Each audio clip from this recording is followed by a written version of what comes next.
हरे कृष्णा भक्तों, राधे राधे। स्वागत है आपका हमारे YouTube चैनल पे। आज हम गीता का सार अध्याय से 8वां श्लोक श्रवण करेंगे, जिसमें कि अर्जुन कहते हैं भगवान श्री कृष्ण से, नाहि प्रपश्यामि मम अपनुद्यात यत् शोकम् उच्छोषणम् इन्द्रियाणाम् अवाप्ये भूमो असपत्नं रिद्धं राज्यं सुराणामपि च आधिपत्यम्। अर्थात ऐसा कोई साधन नहीं दिखता जो मेरी इंद्रियों को सुखाने वाले इस शोक को दूर कर सके। स्वर्ग पर देवताओं के आधिपत्य की तरह इस धन धान्य संपन्न सारी पृथ्वी पर निष्कंटक राज्य प्राप्त करके भी मैं इस शोक को दूर नहीं कर सकूंगा। अब अर्जुन की इस समस्या का समाधान कैसे हो?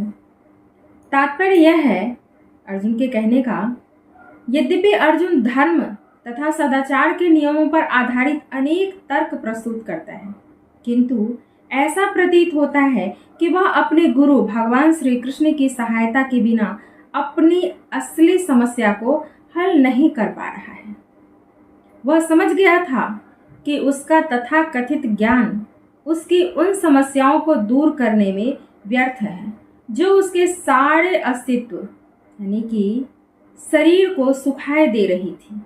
उसे इन उलझनों को भगवान कृष्ण जैसे आध्यात्मिक गुरु की सहायता के बिना हल कर पाना असंभव लग रहा था। शैक्षिक ज्ञान, विद्वता, उच्च पद, ये सब जीवन की समस्याओं का हल करने में व्यर्थ है। यदि कोई इसमें सहायता कर सकता है तो वह है एकमात्र गुरु।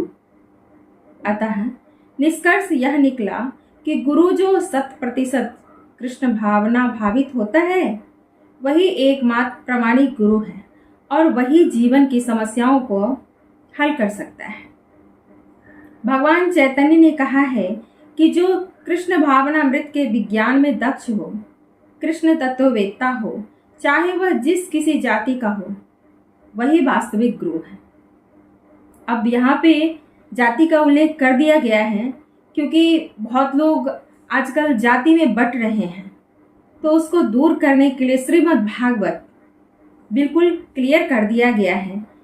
इसमें क्लियर कहा गया है कि जो कृष्ण भावनामृत के विज्ञान में दक्ष है, कृष्ण तत्ववेत्ता हो, कृष्ण को जानने वाला हो, कृष्ण का भक्त हो, चाहे वह जिस किसी जाति का हो, वास्तविक में वही गुरु है।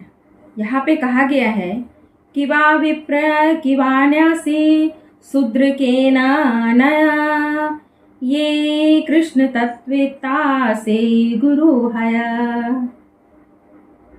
कोई व्यक्ति चाहे वह विप्र यानी वैदिक ज्ञान में दक्ष, जो वैदिक ज्ञान में दक्ष है वही विप्र है यानी कि ब्राह्मण है, निम्न जाति में जन्मा शूद्र हो या कि सन्यासी, यदि वह कृष्ण के विज्ञान में दक्ष है यानी कृष्ण तत्ववेत्ता है, तो वह यथार्थ प्रामाणिक गुरु है।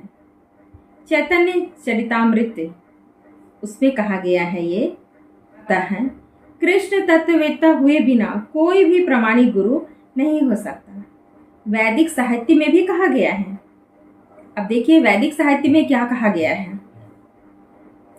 सट्कर्मणि निपुणो विप्रो मंत्र तंत्र विशारदः अवैष्णवो गुरुर्न स्यादा वैष्णवः स्वपचो गुरु। कहने का मतलब है विद्वान ब्राह्मण भले ही वह संपूर्ण वैदिक ज्ञान में पारंगत क्यों न हो, यदि वह वैष्णव नहीं है या कृष्ण भावनामृत में दक्ष नहीं है, तो गुरु बनने का पात्र नहीं है। किंतु शूद्र यदि वह वैष्णव या कृष्ण भक्त है तो गुरु बन सकता है। यह पद्म पुराण में कहा गया है कि भगवान की भक्ति नहीं करता, कृष्ण को नहीं जानता, कृष्ण को नहीं भजता, वैसे को गुरु बना करके पाप के भागी बनने से तो अच्छा है कि चाहे वो किसी भी जाति से क्यों न हो, अगर वह कृष्ण भक्त है, कृष्ण के तत्व को जानने वाले हैं तो उनको गुरु बना सकते हैं। संसार की समस्याओं, जन्म, जरा, व्याधि तथा मृत्यु की निवृत्ति धन संचय तथा आर्थिक विकास से संभव नहीं है। विश्व के विभिन्न भागों में ऐसे राज्य हैं जो जीवन की सारी सुविधाओं से तथा संपत्ति एवं आर्थिक विकास से पूरित है, तो फिर भी उनके सांसारिक जीवन की समस्याएं जो कि त्यों बनी हुई है। वे विभिन्न साधनों से शांति खोजते हैं, किंतु वास्तविक सुख उन्हें तभी मिल पाता है जब वे कृष्ण भावनामृत से युक्त कृष्ण के प्रामाणिक प्रतिनिधि के माध्यम से कृष्ण अथवा कृष्ण तत्व पूरक भगवत गीता तथा श्रीमद् भागवत के परामर्श को ग्रहण करते हैं। यदि आर्थिक विकास तथा भौतिक सुख किसी के पारिवारिक, सामाजिक, राष्ट्रीय या अंतर्राष्ट्रीय अव्यवस्था से उत्पन्न हुए शोकों को दूर कर पाते। अब ध्यान से यहाँ पे सुनिएगा, कितने बड़े बड़े धनवान आए लेकिन उन्हें भी मरना पड़ा।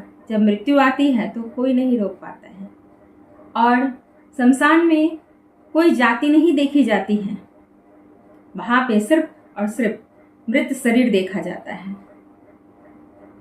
लेकिन अगर कृष्ण को पा लिया, क्योंकि यह मानव शरीर मिला है और इसमें अगर कृष्ण को पा लिया, कृष्ण से प्रेम कर लिया, तो फिर कुछ भी जानने की जरूरत नहीं है।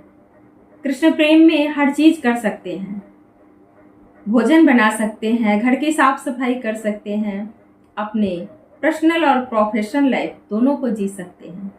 कहते हैं ना कि काम करते रहो और नाम जपते रहो।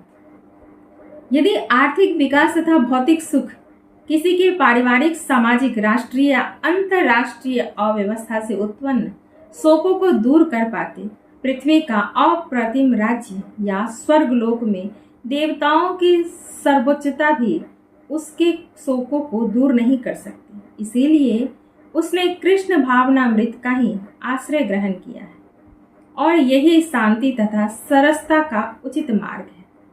आर्थिक विकास या विश्व आधिपत्य प्राकृतिक प्रलय द्वारा किसी भी क्षण समाप्त हो सकता है। ये तो हर किसी के साथ होता है। यहाँ तक कि चंद्रलोक जैसे उच्च लोकों की यात्रा भी, जिसके लिए मनुष्य प्रयत्नशील है, एक झटके में समाप्त हो सकती है। श्रीमद् भागवत गीता इसकी पुष्टि करती है, क्षीणे पुण्ये मर्त्यलोकम विशन्ति। जब पुण्य कर्मों के फल समाप्त हो जाते हैं तो मनुष्य सुख के शिखर से जीवन के निम्नतम स्तर पर गिर जाता है। इस तरह से विश्व के अनेक राजनीतिज्ञों का पतन हुआ है। ऐसा अधपतन शोक का कारण बनता है। अतः यदि हम सदा के लिए शोक का निवारण चाहते हैं तो हमें कृष्ण की शरण ग्रहण करनी होगी। यदि हम सदा के लिए शोक का निवारण चाहते हैं तो हमें कृष्ण की शरण ग्रहण करनी पड़ेगी, जिस तरह अर्जुन ने कृष्ण से प्रार्थना की कि वे उसकी समस्या का निश्चित समाधान कर दें, और यही कृष्ण भावनामृत की विधि है। सच्चा सुख पाना चाहते हैं तो कृष्ण की शरण तो ग्रहण करनी ही पड़ेगी, वो भी हृदय से, क्योंकि ये हम नहीं कह रहे हैं, हम जैसे तुच्छ प्राणी क्या कह सकते हैं, ये श्रीमद् भागवत गीता कह रही है। मिलते हैं नेक्स्ट वीडियो में। अगर आपको वीडियो पसंद आ रही हो तो अपने दोस्तों के साथ भी प्लीज़ ज़रूर शेयर कीजिएगा, और चैनल पे अगर आप न्यू भी बनाए तो प्लीज़ चैनल को सब्सक्राइब कर दीजिएगा। मिलते हैं नेक्स्ट वीडियो में, तब तक के लिए जय श्री कृष्णा, राधे राधे।